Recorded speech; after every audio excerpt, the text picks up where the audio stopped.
What the heck is up, everybody? Welcome into the Pack-A-Day podcast. I'm your host, Andy Herman. As always, you can follow me on Twitter at Andy Herman NFL, and you can follow the podcast at Pack-A-Day Podcast. Make sure to subscribe right below if you have not done so already. It would mean a ton, and I'd appreciate it greatly. But enough about that. Let's continue with our top 50 countdown. If you missed it, I've already ran through the top 50 through 21 Packers on the current roster. Again, this is current Green Bay Packers, not all-time Green Bay Packers, but I think it is still a fun exercise nonetheless, and I think it really gets interesting today with numbers 20 through 11, and I think really when I put this together, I thought the top 14, and again, you could quibble with the order, but I feel like there was a clear 14 top Packers, if you will. And then 15 through 20, and as I mentioned yesterday, I thought was, in yesterday's episode, 21 through 30 was a lot harder to stack. And I think you'll see that again today with numbers 15 through 20. I think a lot of these guys you could put in a variety of different orders. And again, I think it would be tough to argue with. So let's kick things off with number 20 today, and that is linebacker Krys Barnes. And this might be a little high for Krys Barnes. I'll be the first to admit that. I'm not sure of anyone from yesterday's list that I'd feel super confident putting ahead of Krys Barnes, but he's still a fairly unproven player, undrafted free agent from a season ago, and it still blows my mind that he was released in final cutdowns a season ago just to be brought back during the week and then started in week one seemingly out of nowhere, and he had a really nice season. And I think when you go back and you watch it, you realize that when they kind of made him the centerpiece of the defense, the inside linebacker, the guy that didn't come off the field, green dot in the back of the helmet, I thought things simmered down for the defense and solidified, and it made everything easier. There was one guy in the middle of the defense. It wasn't guys coming in and out. And I thought that was when the Packers defense really played some of its best football. And again, there was more of a cohesiveness to the defense, I felt like, at that point. And I still think Krys Barnes has a ways to go as a player, which of course he should. It's only going to be his second year this year. But I still think he has good instincts. I think he's a sound tackler. I think he's okay in coverage. I think he's an okay run defender. I don't know that there's anything that I can point to and say that it's great. I thought he did a really nice job diagnosing screens and making plays on the ball when needed.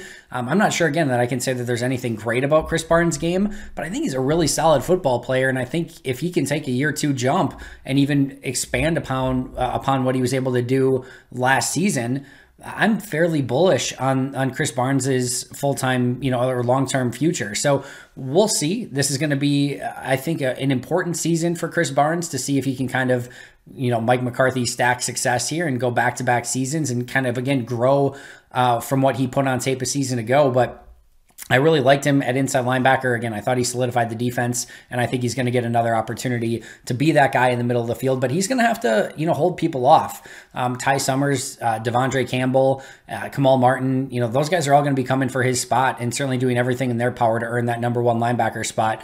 So this isn't going to be easy, and I think it's going to be something that he's going to have to earn, and I think if you're a Packer fan, that's what you want. I think you want strong competition at that linebacker spot. Number 19 on my list. He's not the sexiest player in the world when it comes to flashy playmaking skills or anything like that, but he is arguably the best in the league at what he does, and that's Marcedes Lewis. And his days as a pure receiving threat are certainly over. He can still be used as a decoy. He can be used in the red zone with his size and his height and his length and everything like that. You can, kind of misdirection and throw to him every once in a while when teams aren't expecting it, but watching him run after the catch is mostly painful to watch. There's just no juice left there whatsoever. Who cares? He is as good of a blocking tight end at this stage of his career as anyone that I have ever seen in the game. He is a dominant run blocker. He is a dominant pass protector. I don't know how many times I've said this, but there have been numerous times where he has blocked edge rushers one-on-one. They've had a guy to back him up if need be, and that backup guy was never needed. To have that sort of versatility as a tight end and really just be a pure blocker that can get the job done no matter what you're asked to do, there is so much value in that for Matt LaFleur in this offense. And we really saw since Matt LaFleur came to Green Bay just how he's been able to utilize Marcedes Lewis. And it's been a really successful, any package that Lewis has been in, it's been successful. So I don't know that you could have him any lower. When you're the best at something in the NFL, you've got to be a top 20 on your team, I think. And to me, that's Marcedes Lewis at number 19. Number 18 is, again, a little bit of an unproven player. This player didn't even play 150 snaps total a season ago, but what we saw in those 150 snaps is a very talented football player, and that's A.J. Dillon.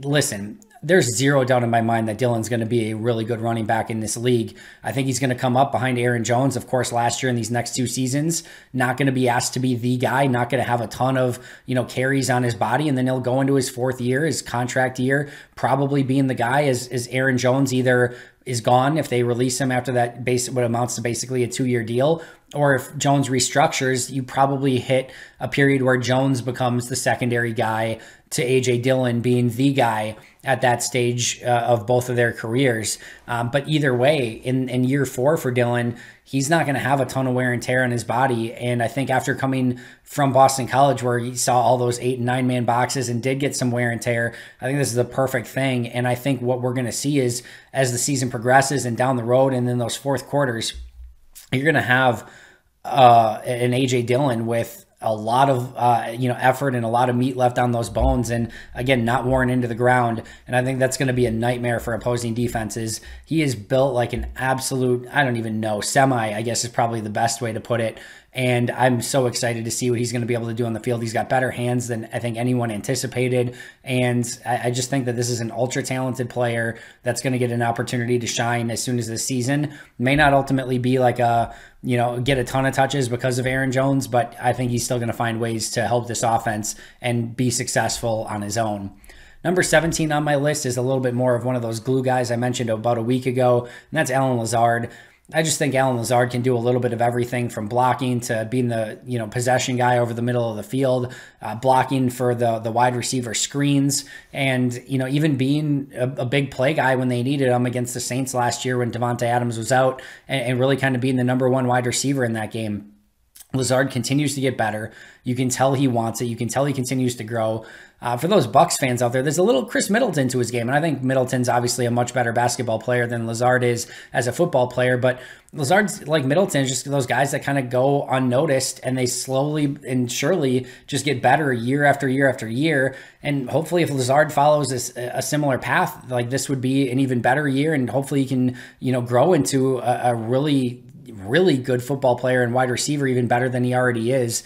Again, I just think that, listen, when you have Aaron Jones and Davante Adams and Aaron Rodgers as the core of your offense, everyone else just needs to be, I don't even know how to put it. Like, they just need to be pieces of the puzzle. They don't have to be the guy. And for guys like Allen Lazard that are able to buy into that and just kind of go out and, the Bill Belichick, do your job, Lazard is so good at that. He doesn't need to be the star. He doesn't need to be the alpha. He doesn't need to be getting 100 receptions in a season. If you need more out of him, he'll give it to you. But he's going to do all those little things that help you win football games in the meantime, even if he's not the star. And you can't have enough of those Allen Lazards, Mercedes Lewis's, Robert Tunyons, those type of players. Josiah DeGuara, I think, is going to be one of those as well, that kind of make everything else go so that Aaron Jones and Davante Adams can be used as the true alphas on offense with this team, of course, besides Aaron Rodgers, hopefully if all things go according to plan. Number 16, and I think you could certainly switch number 16 and 17 here, but Marquez Valdes-Scantling. And I think, again, a thing here, if you're asking a GM if they'd rather have MVS or Allen Lazard, the GM's probably saying, I can find an Allen Lazard. It's a lot harder to find a deep threat that can be a consistent threat down the field, and that's what MVS is. And yes, he's had his ups, and yes, he's had his downs, and yes, he's been a heartbreaking player at times, but I still feel like he's getting there. I still feel like this might be the year where he plays more consistent football. Is he ever going to be perfect? Probably not. But even we saw last year, I mean, what he brings to the table is so valuable. Even if he breaks your heart a few times, what he can bring to stretch a defense and to make safeties play over the top of them, it's just a weapon in Green Bay's offense that, truthfully, without MVS, they just don't have. They don't have another true deep threat on the roster, the likes of MVS. I think that's why he's so valuable to this team. And yes, he needs to clean up the drops, and yes, he needs to gain more confidence and all those sort of things. But you can tell Rodgers has trust in him. You can tell LaFleur has trust in him. I've slowly gained trust in him over the years. And again, there's still going to be those hiccups and blips on the radar, but still very, very bullish on what MVS can bring to the table in 2021. And then number 15, the last player here outside of, again, what I consider to be a fairly firm top 14, number 15 is Billy Turner. And listen, I was not a big fan of the Billy Turner signing. I thought they massively overpaid him. He comes in and he plays right guard in his first season in Green Bay, had a pretty solid but unspectacular year, and then at the end of the year gets injured against Detroit, plays awful in that Detroit game, and then in the playoff games, he guts it out, just wasn't himself. You still give him props for playing through the injury, but just wasn't himself and played really bad football in the end of that 2019 season. Then 2020 kicks to tackle and plays even better at tackle than he did at guard, still has that positional versatility. I thought once again he kind of fell off as the season went on, didn't finish quite as strong once again, and I don't know if there were injuries playing a part there as well, but what you ultimately end up with is a pretty average to solid offensive tackle slash guard slash whatever who has great positional versatility, and I can't tell you enough how important it is to just have offensive linemen that are average to good. Even if he's even a slightly below average or like, I shouldn't say slightly below average, but how do I want to put this? Like a slightly bad even offensive tackle, like, is valuable because there's just so few of them in this league that are actually good offensive tackles or offensive linemen. So if you've got like a run-of-the-mill right tackle who you don't really have to worry about, don't have to chip a tight end or keep a running back in to pass protect and those sort of things, there is so much value in that. So is Billy Turner the best offensive lineman in the world? No. Is he the best Green Bay Packer in the world? No.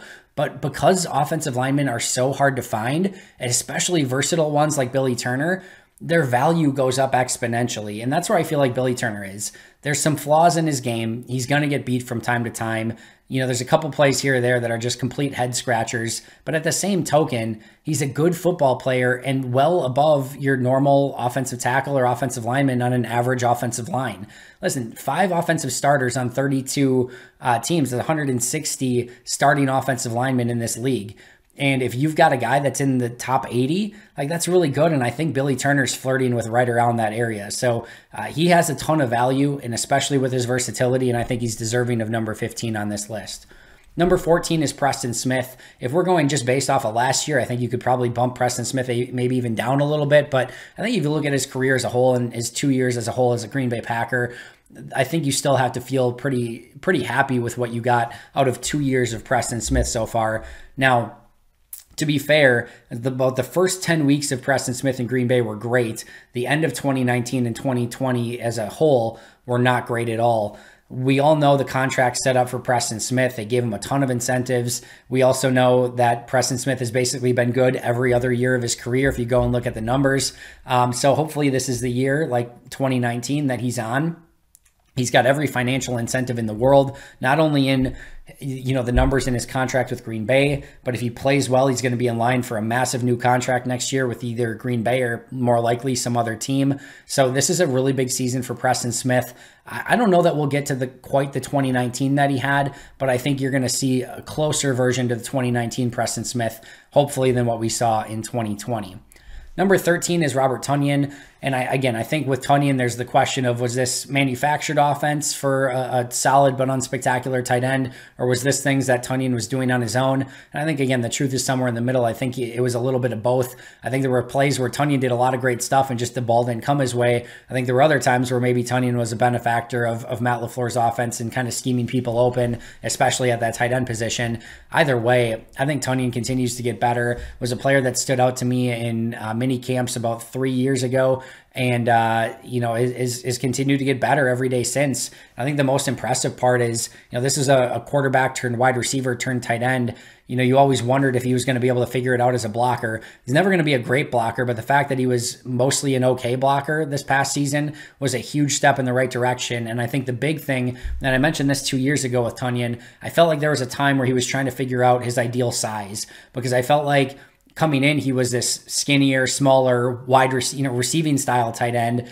They needed him to develop as a blocker. He put on weight. It almost looked like he put on an amount of weight that was detrimental to him being a receiving threat. And then this last year, it's just seemed like everything came together. He found the perfect weight. He was spry. He was quick. He was, adequate as a blocker. And I think he's going to even expound upon that this upcoming season. So excited about Tonyan and what he can bring. And then numbers 11 and 12, I think you can put in either order that you want. I've got number 12 as Darnell Savage and number 11 as Rashawn Gary. Again, feel free to switch those two if you want. But these are two players who are both, I mean, you can basically say the exact same things.